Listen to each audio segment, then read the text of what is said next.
Buenos días. Nos volvemos de nuevo a encontrar para compartir la palabra del Señor. Y antes de comenzar, nos vamos a colocar en las manos de nuestro Dios y Padre para que el Señor nos cuide siempre a nosotros que somos sus hijos, para que el Señor abra nuestro entendimiento, nuestra inteligencia, para que la palabra del Señor sea esa semilla que fecunda en nuestro corazón, para que así de esa manera podamos dar frutos y frutos en abundancia. De la primera carta del apóstol San Pablo a Timoteo. Hermano, es cierto que aspirar al cargo de obispo es aspirar a una excelente función. Por lo mismo es preciso que el obispo sea irreprochable, que no se haya casado más que una vez, que sea sensato, prudente, bien educado, digno, hospitalario, hábil para enseñar, no dado al vino ni a la violencia, sino comprensivo, enemigo de pleitos y no ávido de dinero, que sepa gobernar bien su propia casa y educar dignamente a sus hijos, porque ¿cómo podrá cuidar de la iglesia de Dios quien no sabe gobernar su propia casa? No debes ser recién convertido, no sea que se llene de soberbia y sea por eso condenado como el demonio. Es necesario que los creyentes tengan buena opinión de él para que no caiga en el descrédito ni en las redes del demonio. Los diáconos deben asimismo ser respetables y sin doblez, no dados al vino ni a negocios sucios. Deben conservar la fe revelada con una conciencia limpia, que se le ponga a prueba primero y luego, si no hay nada que reprocharles, que ejerzan su oficio de diáconos. Las mujeres deben ser igualmente respetables, no chismosas, juiciosas y fieles en todo. Los diáconos que sean casados una sola vez y sepa gobernar bien a sus hijos y su propia casa. Los que ejercen el bien, el diaconado, alcanzarán un puesto honroso y gran autoridad para hablar de la fe que tenemos en Cristo Jesús. Danos, Señor, tu bondad y tu justicia. Voy a cantar la bondad y la justicia para ti, Señor. Tocaré mi música. Voy a explicar el camino perfecto.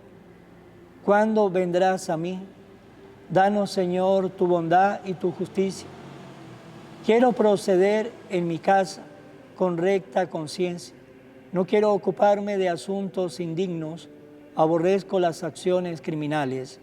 Danos, Señor, tu bondad y tu justicia. Al que en secreto difama a su prójimo, lo haré callar. Al altanero y al ambicioso no lo soportaré. Danos, Señor, tu bondad y tu justicia. Escojo a gente de fiar para que vivan conmigo. El que sigue un camino perfecto será mi servidor. Danos, Señor, tu bondad y tu justicia. Lectura del Santo Evangelio según San Lucas. En aquel tiempo se dirigía Jesús a una población llamada Naín, acompañado de su discípulo y de mucha gente. Al llegar a la entrada de la población, se encontró con que sacaban a enterrar a un muerto, hijo único de una viuda, a la que acompañaba una gran muchedumbre. Cuando el Señor la vio, se compadeció de ella y le dijo: no llores. Acercándose al ataúd, lo tocó, y los que lo llevaban se detuvieron. Entonces Jesús dijo: joven, yo te lo mando, levántate. Inmediatamente el que había muerto se levantó y comenzó a hablar. Jesús se lo entregó a su madre. Al ver esto, todos se llenaron de temor y comenzaron a glorificar a Dios diciendo: un gran profeta ha surgido entre nosotros. Dios ha visitado a su pueblo.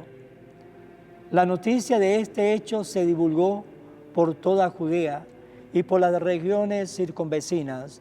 Palabra del Señor. Gloria a ti, Señor Jesús.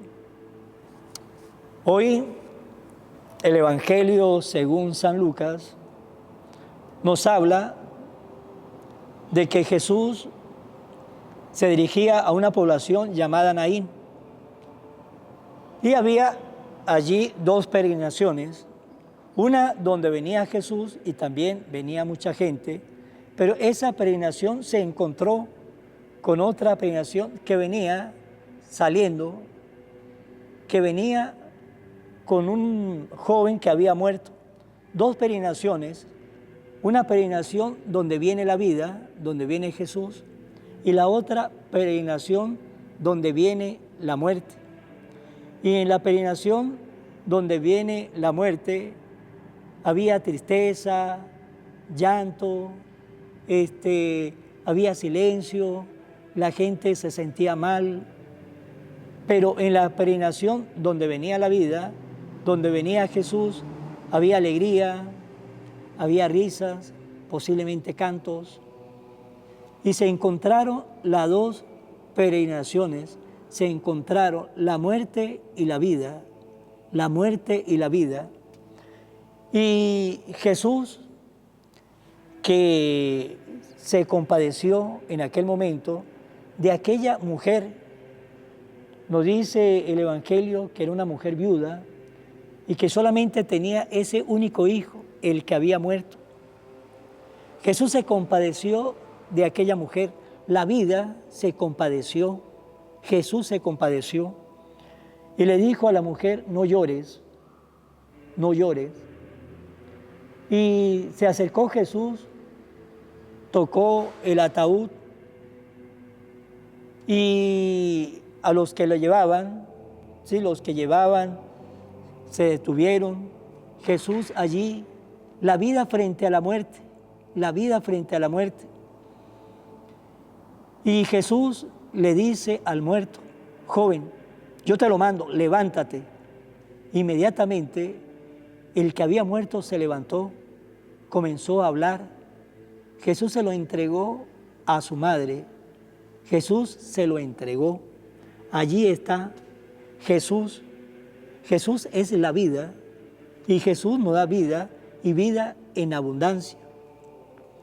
Cuando nosotros vemos, cuando Jesús resucitó a la niña, la hija de Jairo, nos dice que llegó a la casa de Jairo, la niña había muerto y le dijeron, ¿para qué molestó al maestro? La niña está muerta, la niña está muerta. Jesús dijo, no llores, la niña está dormida. Y allí la vida se hizo presente. Jesús resucitó a la niña, porque para Dios no hay nada imposible, para el Señor no hay nada imposible. Por eso el Señor, que para Él no hay nada imposible, nos dice a nosotros, no llores, no llores, yo estoy con ustedes, ¿sí? No llores, yo estoy con ustedes. Pues bien, ese Jesús que tocó, ¿sí? Tocó el ataúd donde iba aquel muchacho, aquel Jesús que le dijo, levántate, y le dio la vida, es el mismo Jesús que nos quiere tocar a nosotros. Es el mismo Jesús que nos quiere decir a nosotros, levántate, ¿sí? Levántate, levántate de esa tristeza, levántate de ese fracaso, levántate de esa enfermedad, levántate, tú puedes, yo estoy contigo, no llores. Es ese Jesús que quiere ser el amigo, nuestro amigo. Y a mí me gusta cómo termina el Evangelio de San Mateo, ¿sí? El último versículo del Evangelio de San Mateo, son 28 capítulos, el último versículo del 20, nos dice Jesús, yo estaré siempre con ustedes. Si Jesús siempre estará con nosotros, pues por eso nos dice Él, no llores, yo siempre voy a estar con ustedes.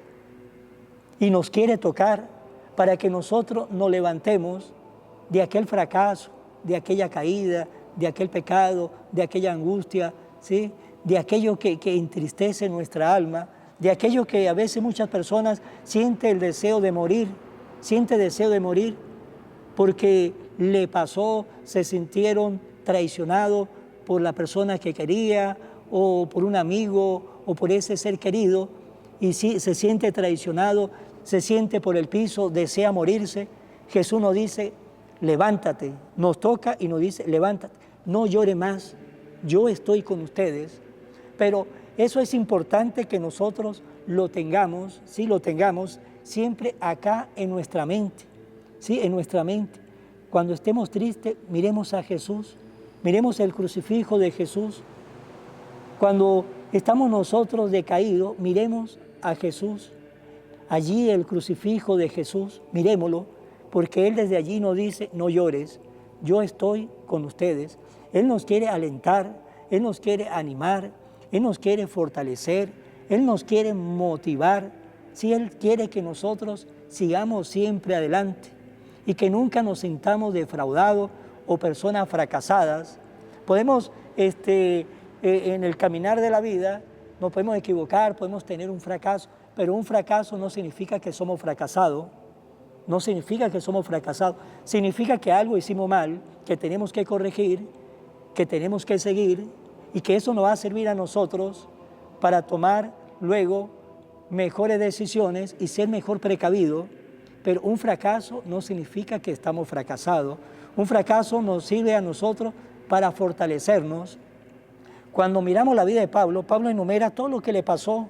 Dice Pablo, fui apaleado, fui apedreado, estuve preso, estuve en medio de ladrones, casi me ahogo. Y San Pablo enumera todo lo que le pasó, todas las dificultades, pero a pesar de todo lo que San Pablo enumera, que en el momento fue un fracaso cuando lo apedreaban, en ese momento era un fracaso, pero San Pablo no se sentía como un fracasado. Eso le servía a San Pablo para fortalecerse, para llenarse más de energía de Jesús y decir, yo sé en quién he puesto mi confianza, yo sé en quién he puesto mi fe. Se fortalecía y seguía hacia adelante. Eso es importante tenerlo nosotros en nuestra vida muy presente, muy presente. Jesús nos dice, no llores, nos toca, nos quiere levantar, nos dice, no llores, pues tengamos nuestros oídos bien abiertos, ¿sí? Bien abiertos para escuchar a Jesús. Así como Jesús le dijo a aquella viuda, no llores, se compadeció de ella, le ayudó, resucitó a su hijo, se lo entregó, ¿sí? Se lo entregó. También Jesús quiere hacer así con nosotros. Nos quiere decir, no llore, nos quiere levantar, nos quiere animar, quiere estar con nosotros. Sí, el libro de Apocalipsis, capítulo 3, versículo 20, mire que estoy en la puerta y llamo. Si me abre, entraré, cenaré con usted, usted conmigo. Ese es Jesús, ese es Jesús, ese es nuestro Dios, el amigo que nunca falla y que nos dice a nosotros, está triste, no llores, fracasó, no llores. ¿Por qué? Porque, vuelvo y repito, Él nos lo dijo, yo estaré siempre con ustedes y cielo y tierra pasarán, pero las palabras del Señor y las promesas de Jesús nunca, nunca pasará. Pues necesitamos a veces en la vida saber escuchar más a Jesús, saber escuchar más su palabra, saber meditar más su palabra, para así de esa manera fortalecernos en el Señor, porque el Señor es el Dios de la alegría, es el Dios de la esperanza, es el Dios que nos dice, no llores. Pues bien, para terminar, vamos a hacer la oración a la Santísima Virgen María. Oh Virgen María, Madre de Jesús y Madre mía, como en Caná te das cuenta, cada día es lo que yo necesito. Ruega a Jesús por mí, cuídame siempre, no me dejes nunca, no permitas que me aleje de Jesús, tu Hijo amado. Ayúdame a corregir mis defectos que me alejan de Jesús y fomentar mis virtudes que me acercan a Él. Sea siempre Madre protectora a lo largo de toda mi vida. Amén. Que Dios le bendiga a todos y será hasta mañana. En el nombre del Padre, y del Hijo y del Espíritu Santo. Amén. Que Dios lo guarde.